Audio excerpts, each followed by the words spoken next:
Hello, my littles. Welcome to Mammy's Corner, and I'm Mammy. I know you know that. Silly. All right, are you ready for your affirmations today? You gonna say them loud with me? I hope you do. All right, you ready? I am loved. Come on, say it louder than that. I am loved. Very good. Now, who loves you? God loves you. Who else loves you? That's right. Mammy loves you. Don't you forget that. All right, next one. I am good. Is that as loud as you got? Come on. I am good. Very good, because you are good, aren't you, my littles? Yes, you are. You ready for the next one? I am kind. Don't beat me. Come on. Loud. I am kind. Good job. So today, Mammy is still in the book of the Disney Adventure Stories. But before we get started, make sure you hit that like button because Mammy likes it when I know that you like my stories that I read to you. Also, make sure you find your most comfortable spot, maybe a favorite blanket to cuddle with, favorite person to cuddle with, favorite toy to cuddle with, or your favorite blanket. Let's settle back and let's get ready for Mammy to read the next story. So today's Disney adventure story brings to you The Rescuers Down Under, the adventure in the Outback. See the mice? Pretty cool, huh? All right, let's get ready. Are you ready? Are you ready? Okay, let's get started. Deep in the Australian Outback, there lived a young boy named Cody. He was friendly with all the animals, and they counted on him when they were in trouble. One day, Cody found a magnificent golden eagle named Marahoot. Unfortunately, the bird had gotten tangled in a net. Cody began to cut through the ropes with his pocket knife, and before long, Marahoot was free. Yay! That was nice of Cody, wasn't it, my littles? The eagle gave Cody one of her beautiful golden feathers to show how grateful she was. While Cody was walking home, the ground suddenly gave way below him. He had fallen into a poacher's trap. Do you know what a poacher is? It's someone who catches animals, probably when they shouldn't. All right, let's continue. Cody looked up and saw a tall man peering down at him. It was the greedy Percival McLeach, who captured wild animals and sold them. Oh man, he doesn't sound very nice, does he? McLeach was going to let him go, but then he saw the feather. He decided to hold Cody captive until the boy led him to Marahoot. That means he was going to keep him for a while. The golden eagle was a very rare bird that he could sell for a lot of money.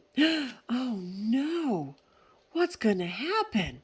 Well, let's find out. Luckily, a mouse saw the whole thing and immediately contacted the Rescue Aid Society in New York City. The RAS, which stands for the Rescue Aid Society, was an organization of brave mice who helped those in trouble. See, there they are.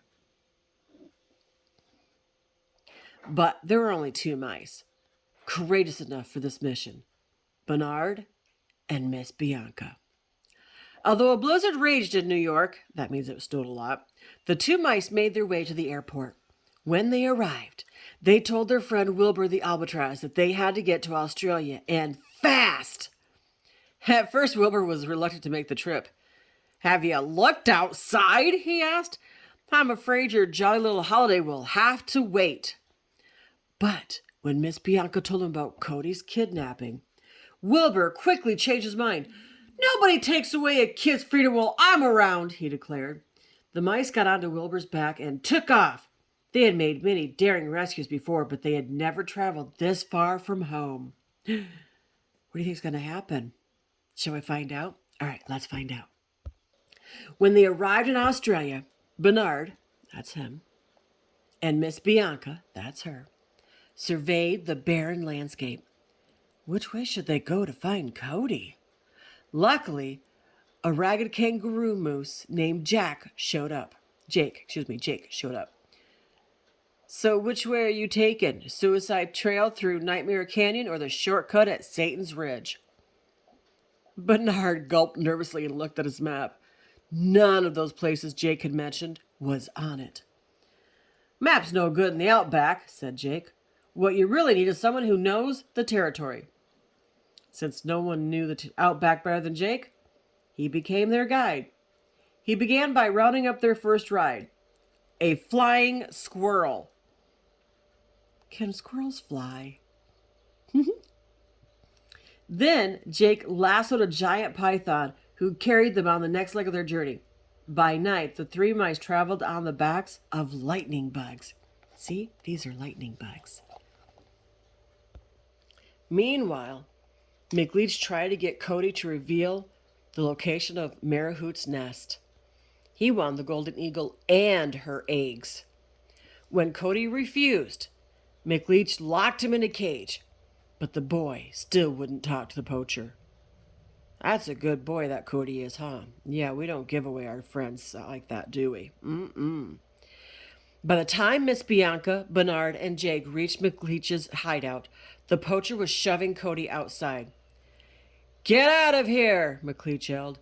Your bird is dead. Someone shot her. No, cried Cody. He couldn't believe what he was hearing. I heard it on the radio this morning, said McLeach. And she could have been mine if it weren't for you. The poacher's eyes gleamed with evil. Too bad about those eggs. They'll never survive without their mother. Cody didn't know that McLeach was lying to get him to go straight to the nest. Oh no, he was lying?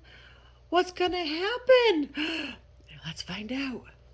Cody ran as fast as his legs could carry him. He had to save Marahoot's eggs. The mice watched as McLeach started his big truck, a bushwhacker, and prepared to follow Cody. Quickly, the mice scooted under the truck.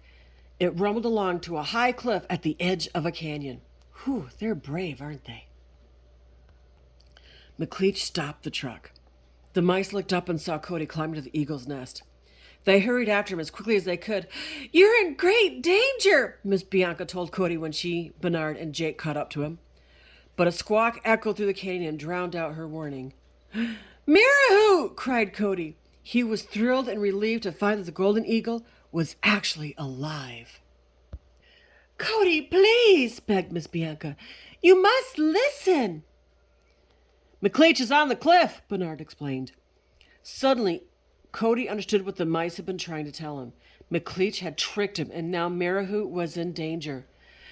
Marahoot, turn back! Cried Cody. But it was too late. McLeach had attached a net to the bushwhacker's crate and used it to catch the eagle. Oh no, you see that? Cody was determined to save Marahoot, though. He jumped off the cliff and grabbed a hold of the net. Quickly, Jake lassoed the boy's foot.